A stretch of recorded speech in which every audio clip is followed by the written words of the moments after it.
Barnes. Here. Bills. Present. Sticknot. Present. Sure. Present. Have a And motion to approve the agenda.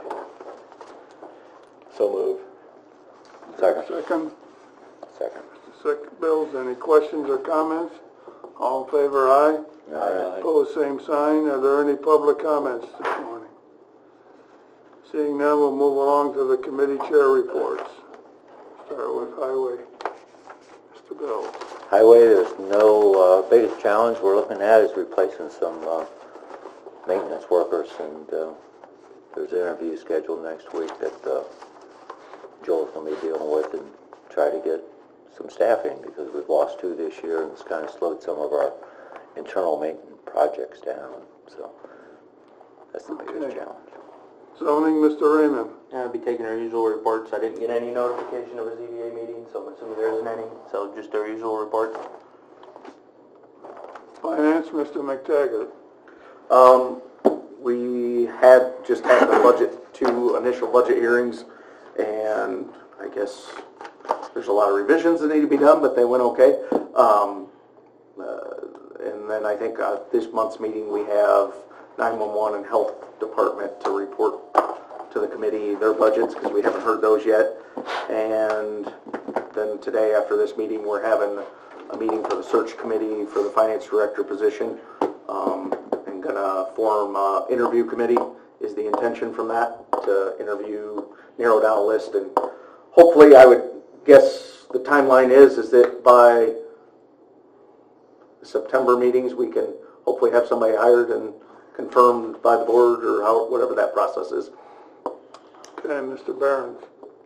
Management and judicial. Management, we're going to be talking about efficiency stuff. We're going to talk about snow removal and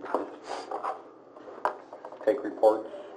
Judicial, we're just going to take regular reports. Management is going to finalize the policy on the use of this room. We will work on it. We might get it finalized, depends on what the discussion is. We thought we were going to get it finalized last month, but... Okay, tax committee, Mr. Sticknot.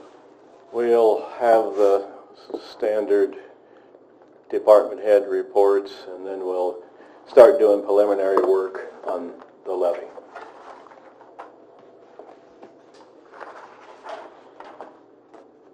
Okay, EMA report.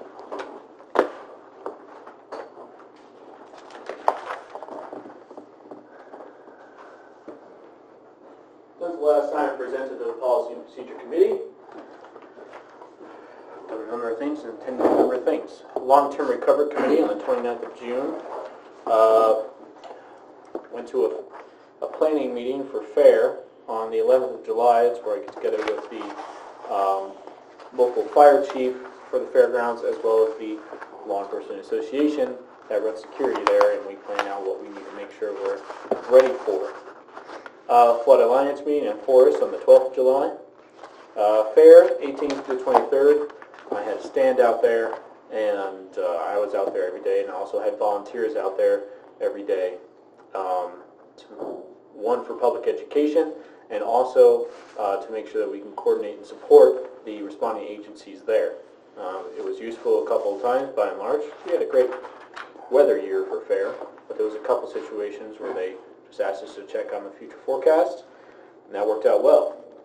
In addition, we gave out 5 weather radios. Each day we had a contest to the general public. If they did a certain thing, they got their name put in a hat for a weather radio. Those are always very useful, and I like to get them in people's homes. On 31st of July, I hosted a hazard mitigation plan meeting, and more on likely have that the next one maybe mid-September, I do believe. Other things I've been working on over the past month, I had a few quarterly reports, just that I do those 4 times every year, so I had to get those done. Been working on the training exercise plan. I sent out letters to municipalities. This is my responsibility to do so, to make sure that they have a chance to participate in the annual training exercise plan. And the deadline for that got pushed back to the middle of August, so I'll be submitting that soon. And we've been working on the hazard mitigation plan itself. We've done a lot of research that is necessary to input into the plan, including historical data and statistical research on events, so on and so forth. Looking forward, I'm going on vacation, so I'll see you guys later. I'll be gone from tomorrow to the 12th of August. Quarterly IEMA Region 7 meeting on 23rd of August, and another long-term recovery committee meeting on the 29th of August. That concludes my report. Does anybody has any questions on those specific things? Do you have possession of the vehicle? Yes. I have possession of the vehicle. It is insured, and I have everything in my little middle portfolio there to go get it titled and registered this morning. Tried to do it this morning, but there's too long of a line. And the vehicle is in the maintenance shed. Now, is there any lettering that needs to be done, or is that all been taken care of? We are working on getting the EMA logo on each side of the vehicle. We put out some requests for quotes yesterday. And all the previous decals been stripped off, including the red stripe, or is it just... Red stripes are there, and I was fine with that. The other decals were taken off. Any other questions? If not, we'll move on to the discussion and approval of the vehicle use policy for that EMA vehicle. In front of you, you have a draft that Eric put together, which in essence is the same as the policy that we have right now, with a couple of exceptions. So if you would explain those to the committee, Eric, that might be the best way to approach it. Yes, sir. Well, Ms. Longhill was kind enough to provide me with the Word document of Iroquois County's current policy for vehicles, and then I edited it with, underneath purpose, which is Roman numeral 1, the first little sentence there I added specific to Emergency Management Agency.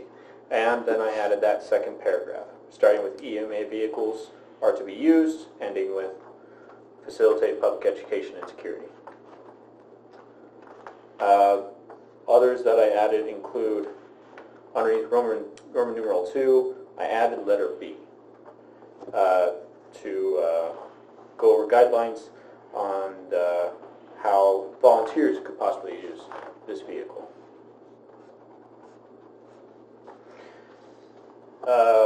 There have been questions, going back up to the first paragraph that I added underneath Roman numeral 1. There are questions on how the vehicle will be used, so I thought I'd put it underneath purpose to make that clear. So in that, I mentioned the 5 phases of emergency management: prevention, protection, response, recovery, mitigation.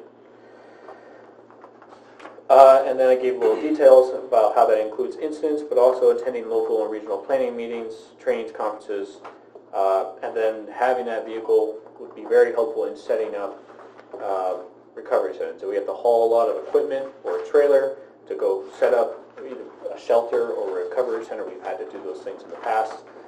Doing something like that, or in general, having it as a public presence to facilitate public education and security. Lots of people in the public don't necessarily know what EMA does.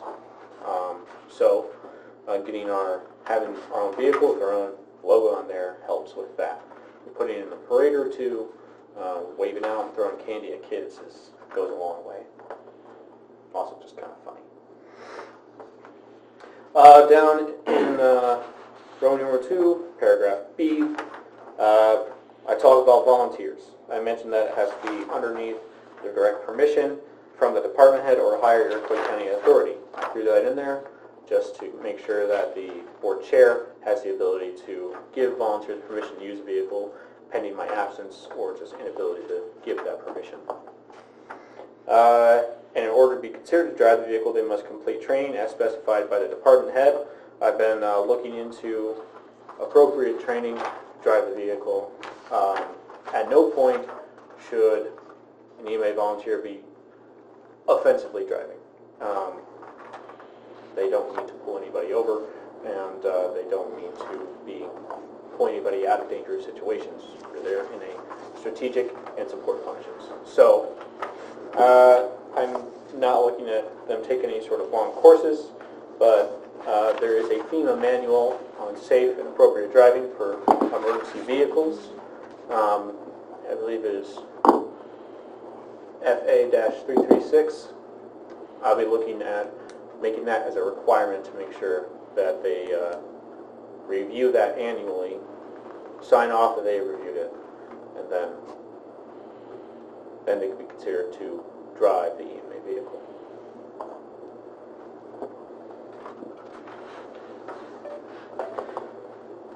And then I inserted a sentence about how the department head can revoke driving permission at any time for any reason. There are, whatever circumstances may be,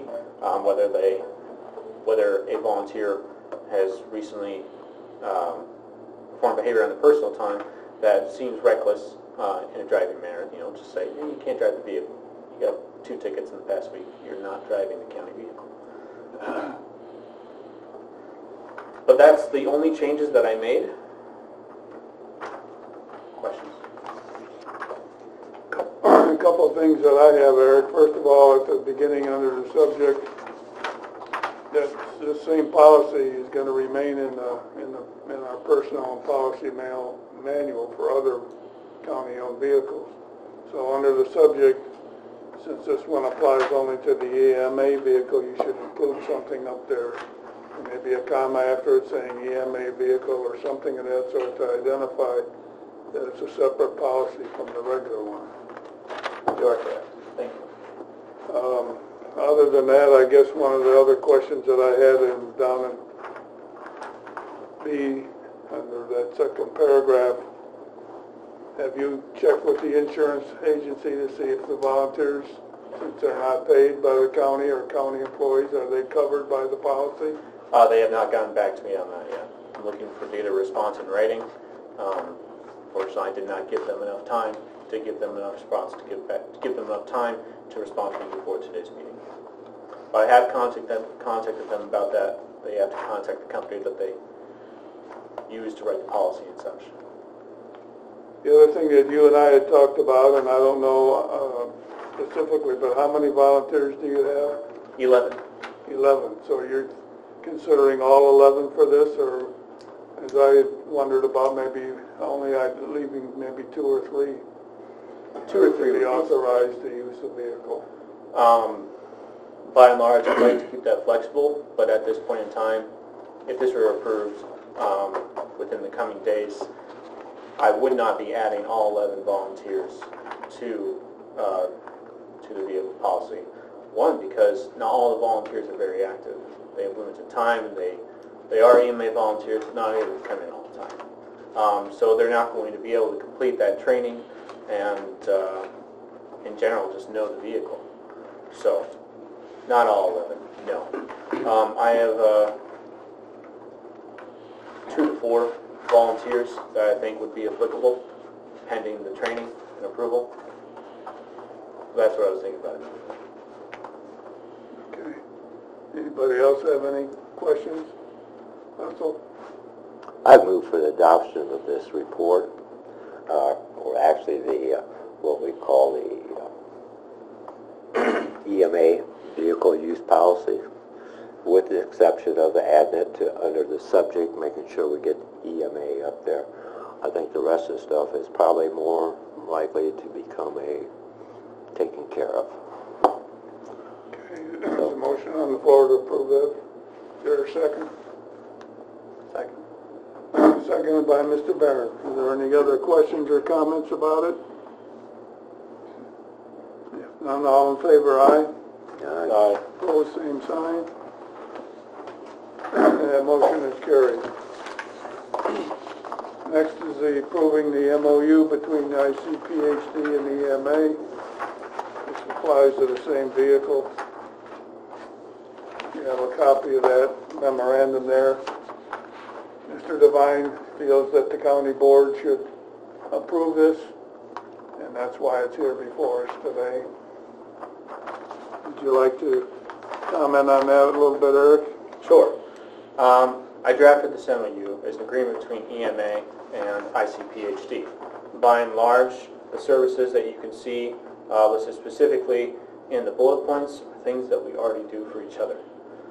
In ICPHE and EMA's realm of work, having MOUs is a formality that state agencies above our head really love to see. This solidifies our relationship and our often shared responsibility in specific situations, especially disasters. And you move on down the page.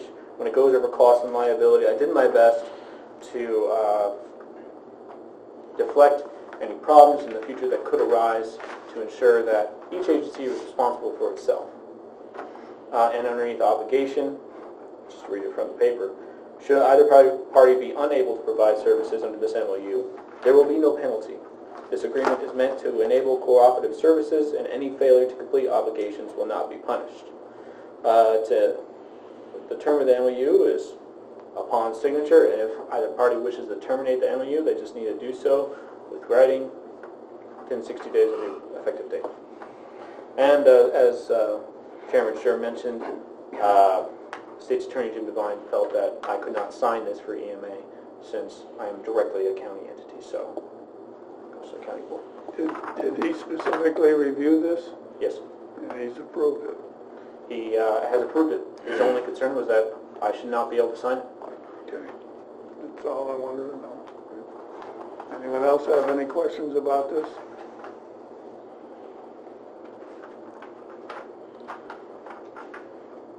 If not, we can entertain a motion to approve it. So moved. Second? Seconded by Mr. Bills. Mr. Brayman, excuse me. We don't even look alike. Depends on which angle. That's true. Yeah. You look up on top anyway. Okay, are there any further questions or comments about this? Seeing none, all in favor, aye? Aye. Opposed, same sign. That motion is approved. Thank you. Next on the agenda is discussing this resolution to be placed on the November ballot. This is something that's an advisory type of thing. It's intended to further solidify our feelings about Second Amendment rights and allow the residents in the county an opportunity to have their voice heard on that issue and so forth. So what you have in front of you is a copy of the resolution. The question itself is right here. There's an alternate question down at the bottom. If we're going to approve this, we need to choose which question we want to put before the voters.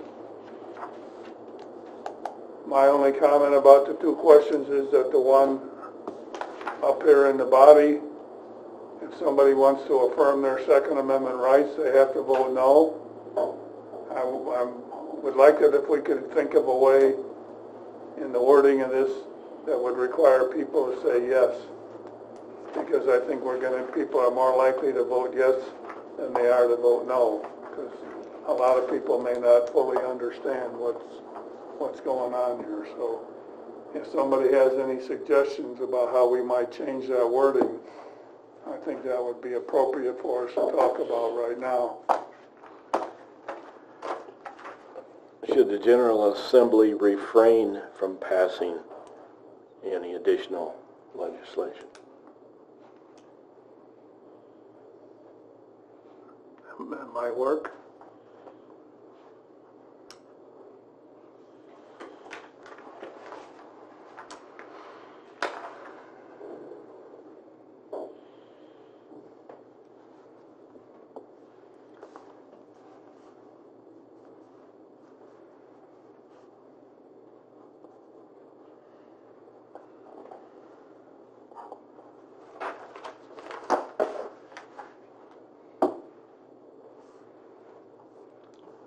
I guess one other thing you could do is you could put this in front of the word pass. You could put it in very large letters, not pass.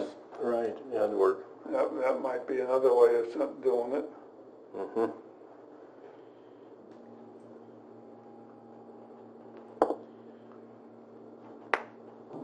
I think most of the people that I've spoken to about this have felt that the question in the body here is maybe a better question to put before the voters than the alternate one down at the bottom.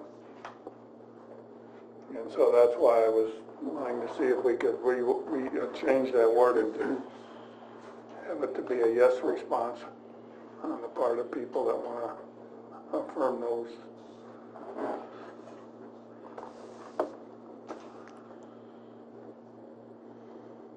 What do you think, Russell? The alternate question looks like it'd be something that would be a little bit more understandable to the average. Well, that's correct, but what the first question is doing is directing the Illinois General Assembly not to pass any legislation. Well, traditionally, they don't care what we think here in Iroquois County anyhow, so... I don't know if I'd agree with that completely, because I have had several representatives comment to me on resolutions that we have sent to Springfield, that they read them and were impressed with them, and that it factored into their thinking. Now, I can't tell you that it changed their vote on anything necessarily, but I know it had some impact. So you really feel like it should be a message to the General Assembly more than it should be just asking our neighborhood what they think.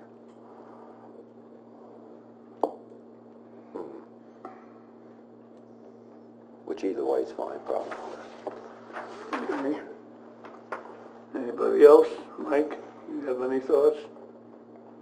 There might be a way to maybe combine the two of them, because I think Russell is right, that's a little more clear to you. It's simple, but maybe you could add something at the end of it that said, and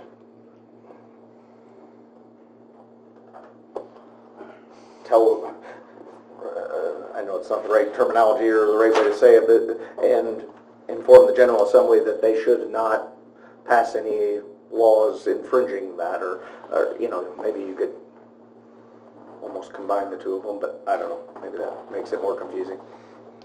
I realize this is a little bit of a problem to try and redo this. Part of the problem, though, is that we have to have this done by the next board meeting, because it has to be approved before August 20th in order to get on the ballot in November. So that's, we do have that time element that we're looking at here.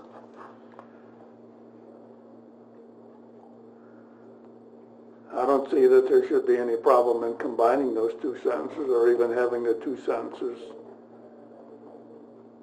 you know, together.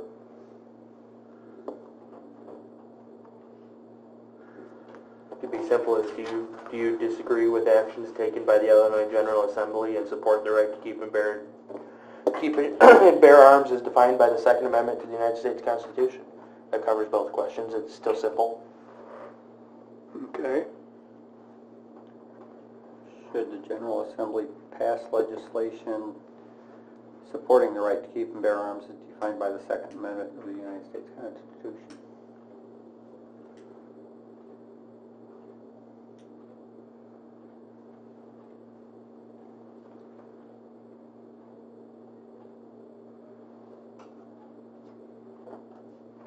Yeah, that would be a different way.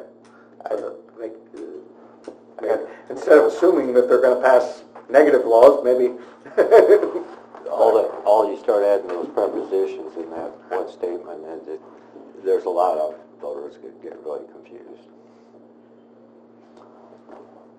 That's why those nice contracts that sometimes have a one sentence that you think is a long paragraph, and there are so many prepositions in it that I think the first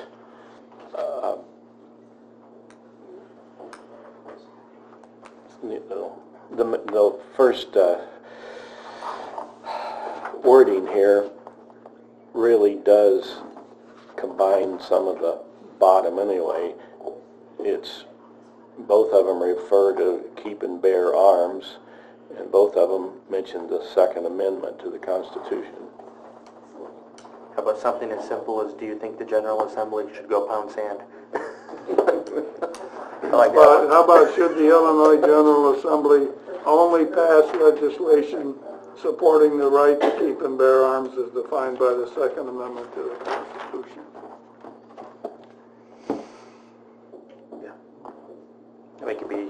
We could pass something out here and then adjust it Tuesday anyway for the full board meeting. Right.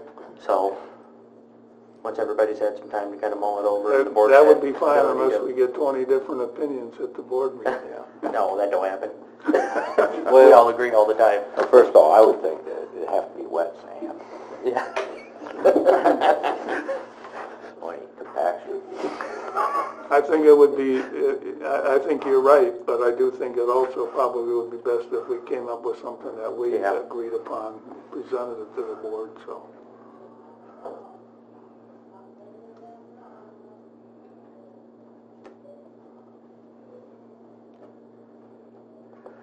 Well, do we want it to be assuming positive action or assuming stopping negative action?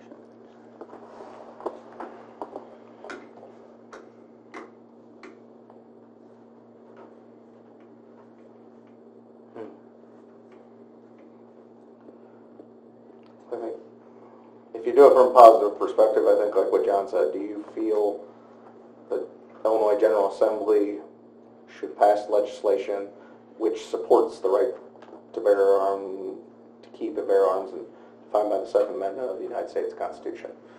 That kind of combines both of them. It's a positive thing, and you're not assuming that they're going to do something negative. You're saying they should do something positive. No, they always do something negative. If you Yeah, I assume agree. somebody's going to do negative, they will do negative. I like that wording. So are we saying something like, should the Illinois General Assembly only pass legislation supporting the citizens? Well, that doesn't sound right, because that'd be the only legislation they could pass. So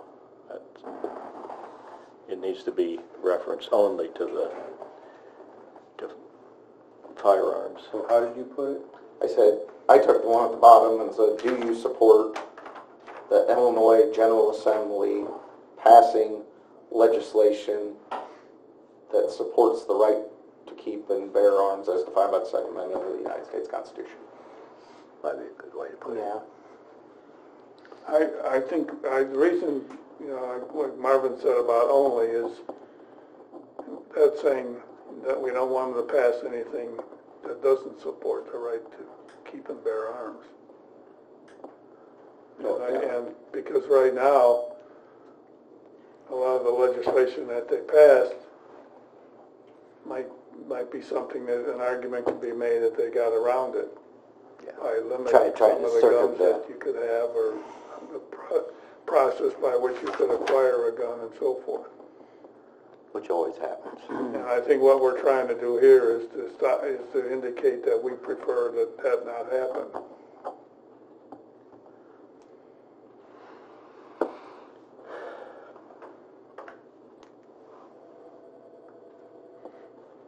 And that's kind of why what I had said, similar to what Marvin said, should the Illinois General Assembly only pass legislation supporting the right to keep and bear arms as defined by the Second Amendment to the Constitution.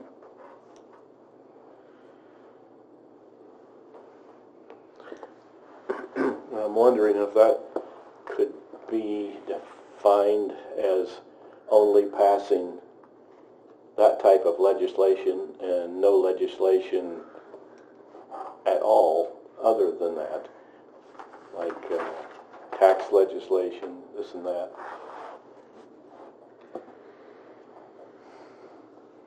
I don't know, the question that's in there right now in the middle there that is kind of really says what they want to say. My problem with it was that you have to vote no. Mm-hmm.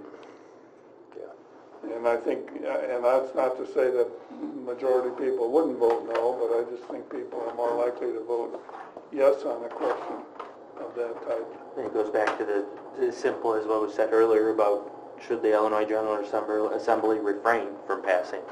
That's about that'd be the simplest way to reword that then, and keep most of the wording I don't remember who said that. I think you said that Yeah. earlier, yeah.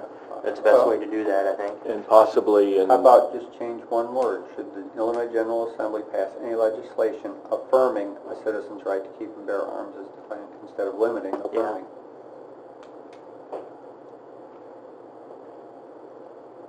But we don't want them to pass any Any legislation at all. that limits it. That's the only concern. I mean, you gotta make sure that's, I think, well, like what Dan said, maybe that would be the... Yeah, Marvin That said was it. Marvin's Yeah. original. Yeah, I like, that's the easiest way to do it, and then in the meantime, it gets something out of this committee, and then it can be changed by... Either not or refrain, Yeah. either one would work. And possibly bold would be best, so that would stand out.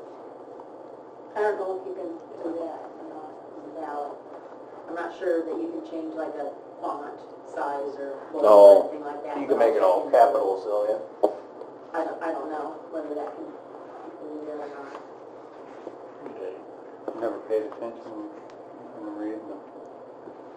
I've seen them really old, and I can tell you Yeah. right now if that's the way they look. But you can check on them. I can. I will. I'd say you do the refrain and put big capital letters.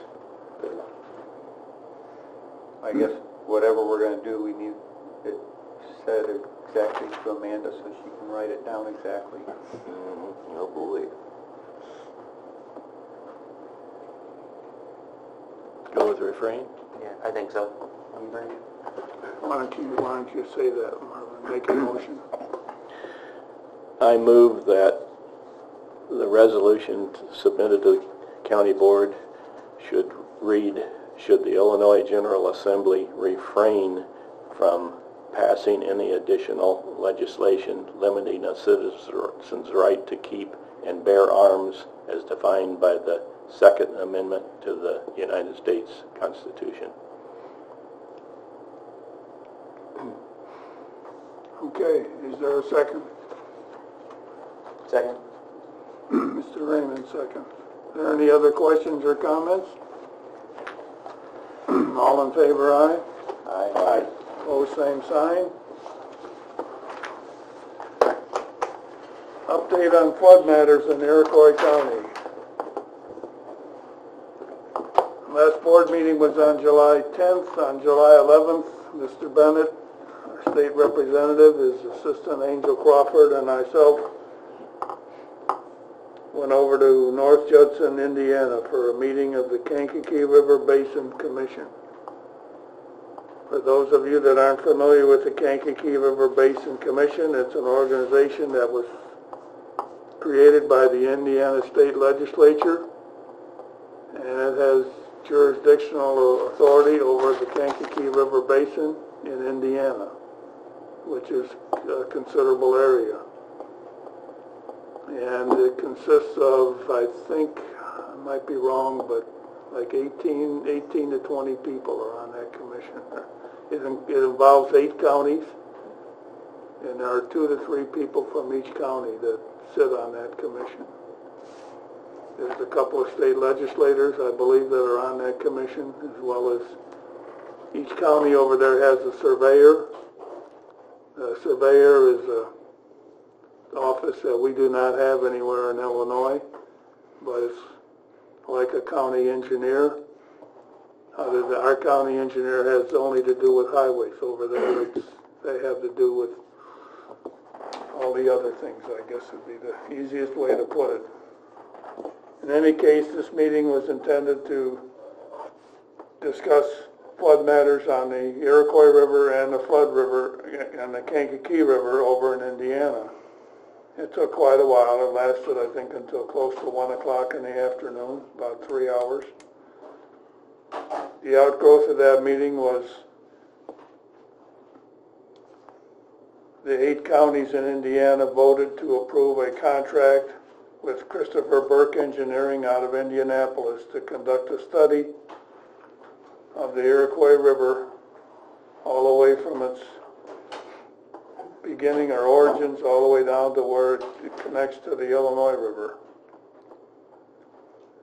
And that study would also include a survey of the Iroquois River and its tributaries. The cost for the survey or study was to be $275. Whoops, It's a digit missing. that's cheap. Just telling you what happened. $275. $275,000. Yeah, oh, there's a K there. All right, that makes sense. I didn't say that? No. Get the K in there, would you? Anyway, the 8 counties in Indiana voted to approve $225,000 of that $275,000. They're hoping that Illinois will pick up the remaining $50,000. The Kankakee County Finance Committee, I believe, has approved spending picking up $25,000 of that. I have not presented this to anybody here on the board in Iroquois County for a couple of reasons. One is that, and I have a copy of the proposal here in case somebody wants to look at it. It's kind of lengthy, so I didn't make copies of it, but I'm not sure that the Iroquois River in Iroquois County is getting its fair share of the study. It says they're going to do a survey of the Iroquois River, whereas the study goes on to elaborate pretty extensive activity along the Kankakee River. Now, it's true that whatever happens on the Kankakee River has a major impact on what happens here with the Iroquois River, because with the Kankakee River filled in with sand and so forth, the water here can't really flow into it very well. It's almost like a dam. So consequently, what happens there, does have a big impact on us. Chad McGinnis has told me that when he was a kid, he used to swim in the Kankakee River. It was about 20 feet deep, and places where he used to swim are about 5 feet deep now. So whatever measure of fact or truth in that certainly indicates that river is filled in with sand and sediment. And from what Andy Wheeler, the board chairman in Kankakee County, has told me, it goes all the way down to at least, I don't know if it's the Washington Street Bridge, one of those first dams in Kankakee, in the city of Kankakee. So it's come a long way into Illinois, where the river comes in. So in any case, I just wasn't sure that Iroquois County was going to be getting their fair share out of the thing. And secondly, I don't know that we have $25,000 to invest in something like this at this time. So I've been exploring some alternate forms of financing it, and there's optimism that something may occur. Hopefully we'll know something more positive by the time the Finance Committee meets. So it would be my intention to have it put on the agenda for the Finance Committee to consider that part of it. So.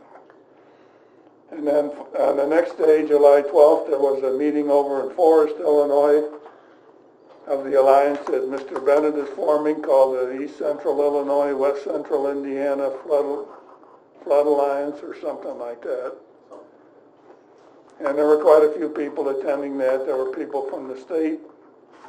There was a fellow there from the Army Corps of Engineers. Our friend Anita Speckman was at that meeting. Mr. Sacy and I were at that meeting. There were people from Indiana that were at that meeting also. And it was kind of an informative meeting, or just a general discussion of some of the things that could be done or could be accomplished by having an alliance where people would be able to work with one another.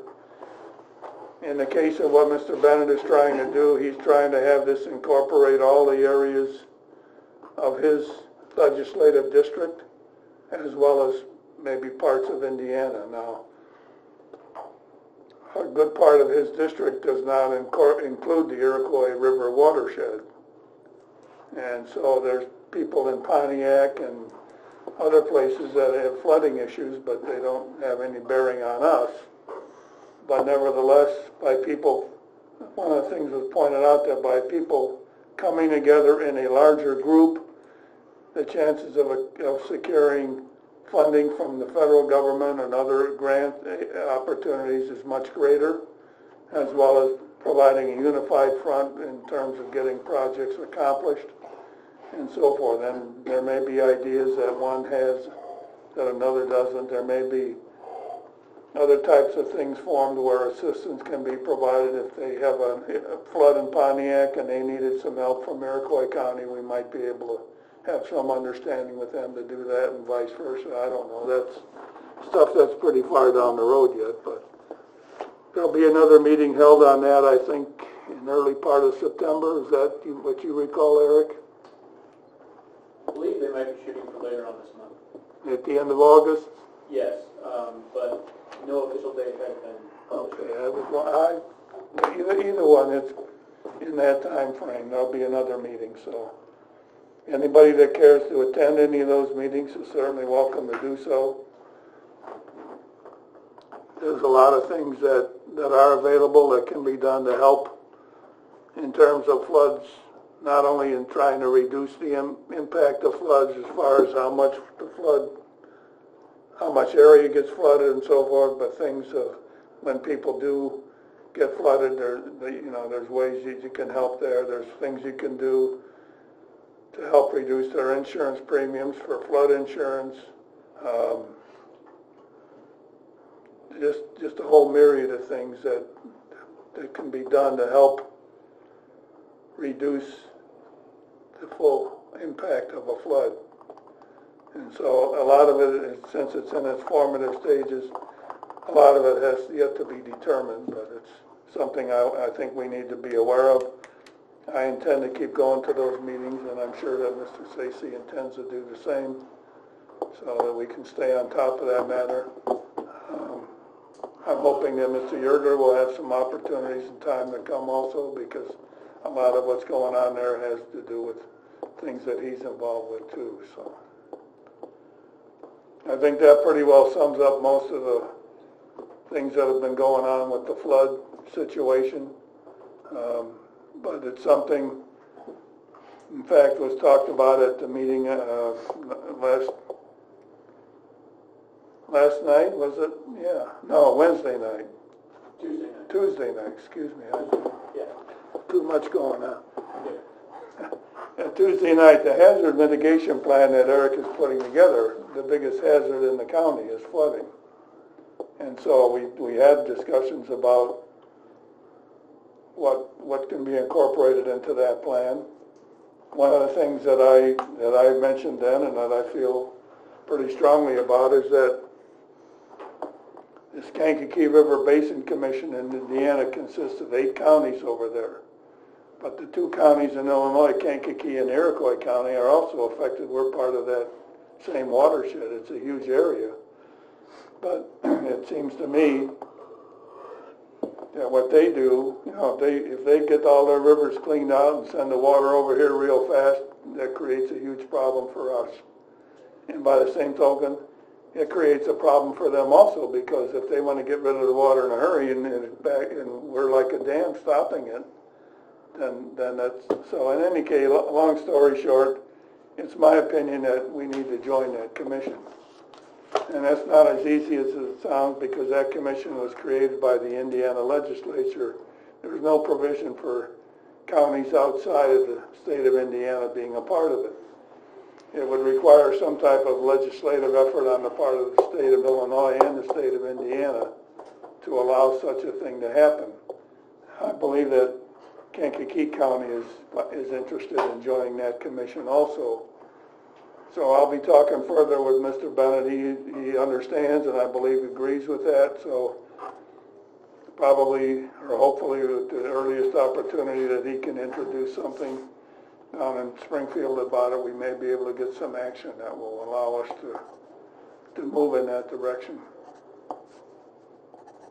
But I think it certainly would be to our benefit to have a say-so at that table anytime those people make decisions on affect the river here, and the same thing, any decisions that they make that affect the Kankakee River.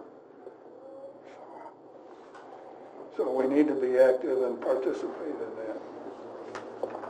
Okay, Mr. Bill. I totally agree, John. I think we need to move forward with it.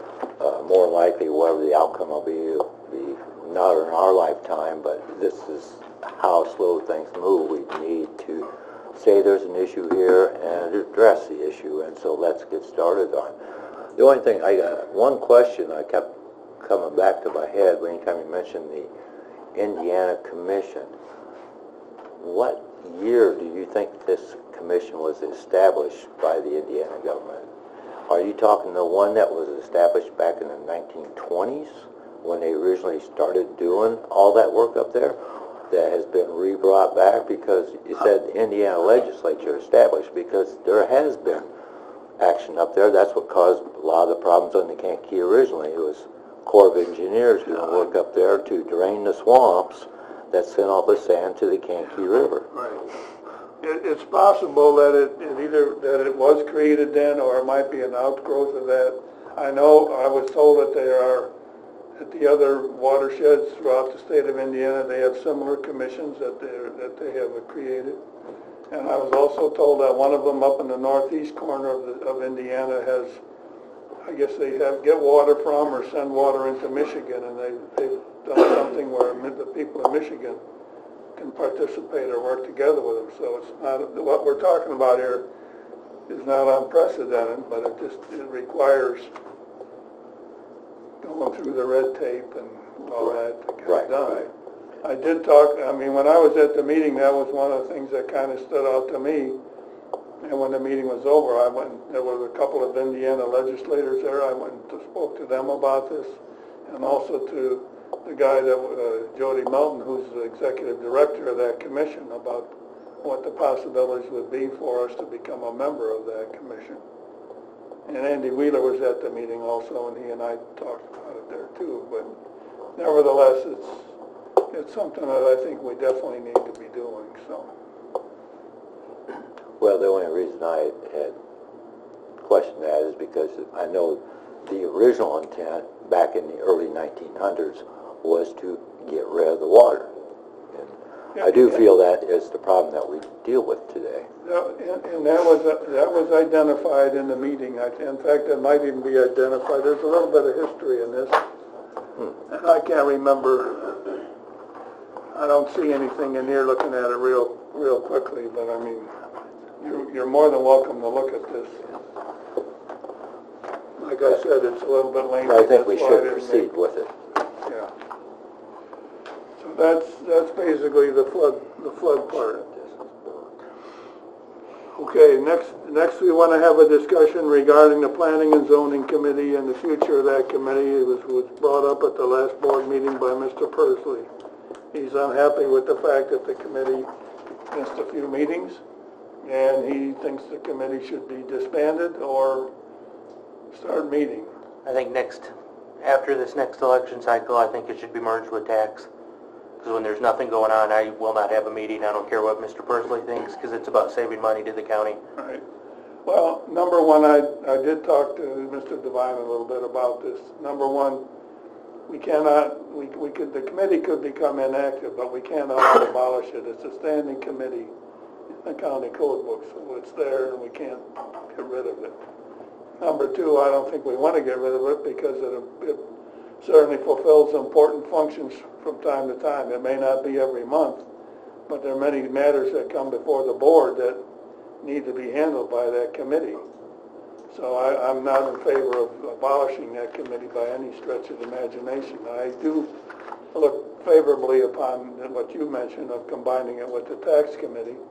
It would make the most sense. And in so doing, it may be that some of the duties that the tax committee has right now could be moved to another committee, such as the animal control issue, for example, which when you read the county code book, you see that animal control should be with the health committee, not the tax committee.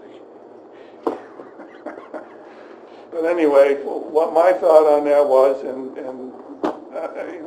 is that when we have the November board meeting and November policy and procedure meeting, if at that time we finalize on what we think we should do and approve it then, that way when the board starts its new year in December, it can start on whatever basis we've decided it should start on.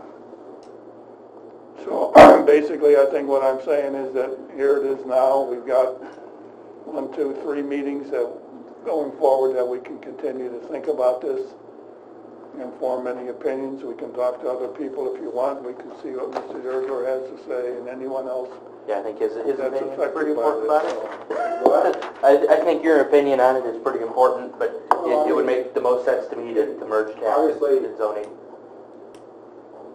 What's happened this year is highly unusual. I mean, there has never, not had been one zoning change request all year, and this is August.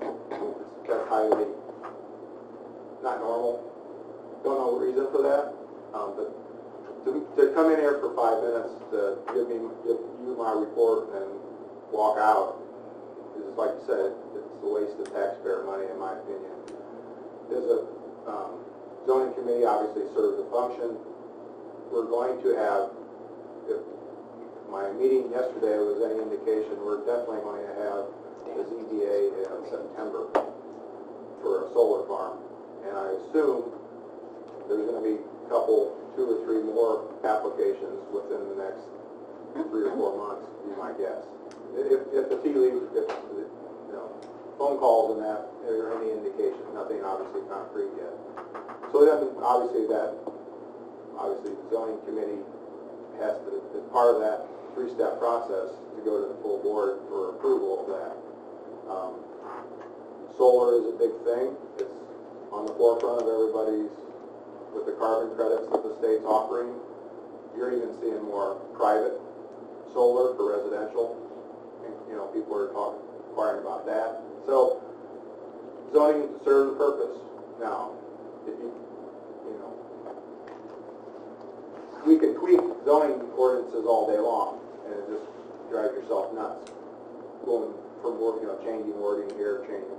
But I'd like to see some minor changes in certain areas, yeah, but so far the ordinance works pretty good.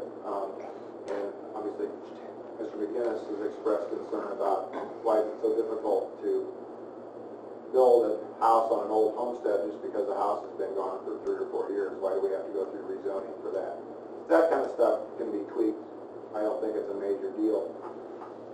But over the last couple of years, we've redone almost every ordinance or looked at in one way, one shape or another. So to me, just to do that every day is, time consuming, waste, can only tweak language so much.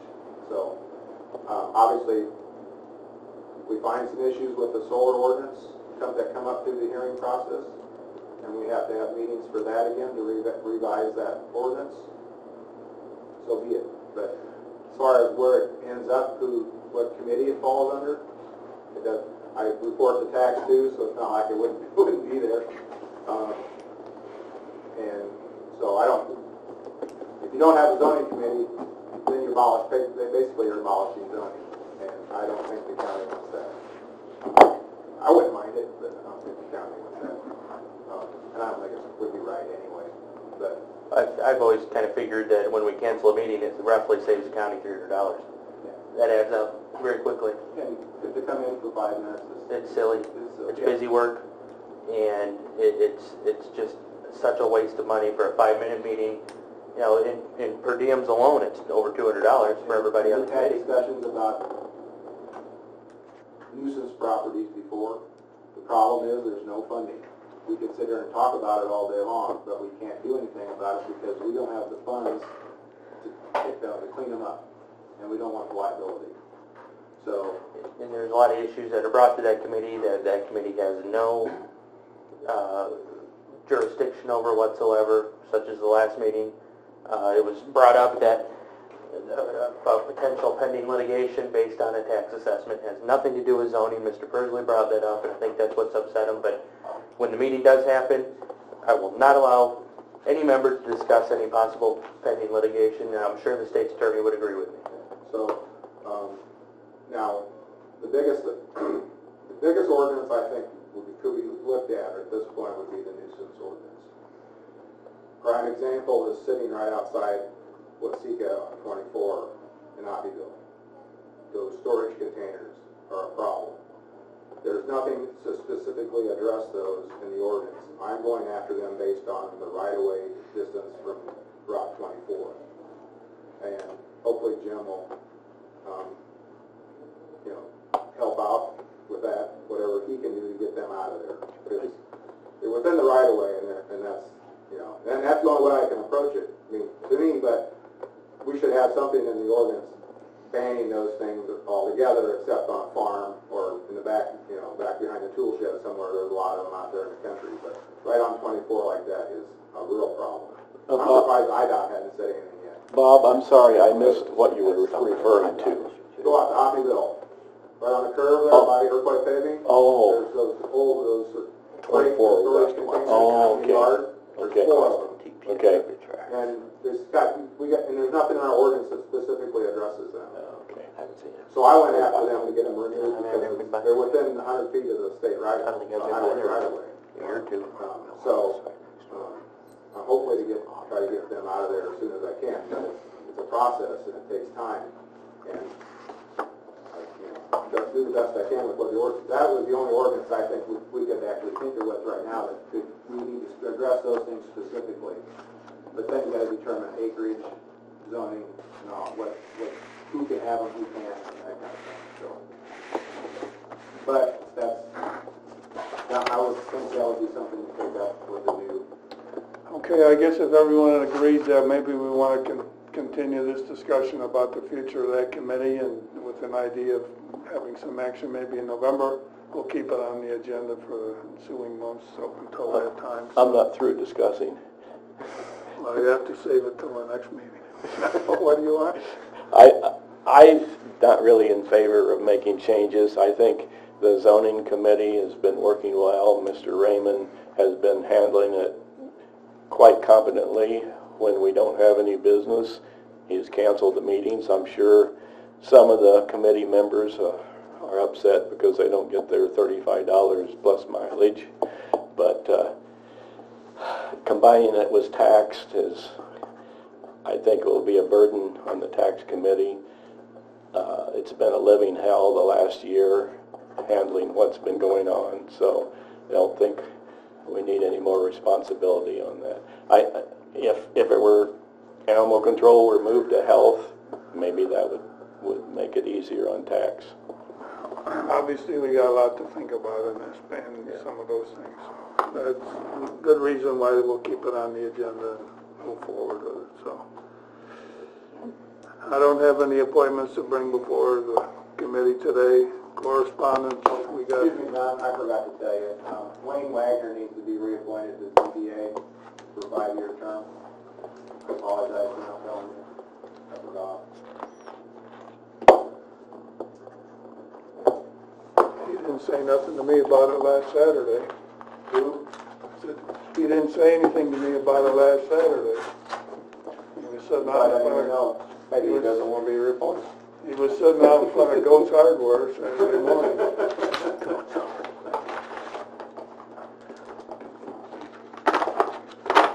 That's about the only correspondence we got this month. Claims, everybody has a list of the claims in front of them. I move to approve. Second. And moved and approved to approve the claims. Is there any questions or comments on the claims? Seeing none, would you call the roll, Amanda? Raymond? Yes. Behrens? Yes. Bills? Yes. Sticknot? Yes. Sure? Yes. Is there any old business this morning? Is there any new business? I move to adjourn. Second. Then moved and seconded to adjourn. All in favor, aye. Aye. Opposed, same sign.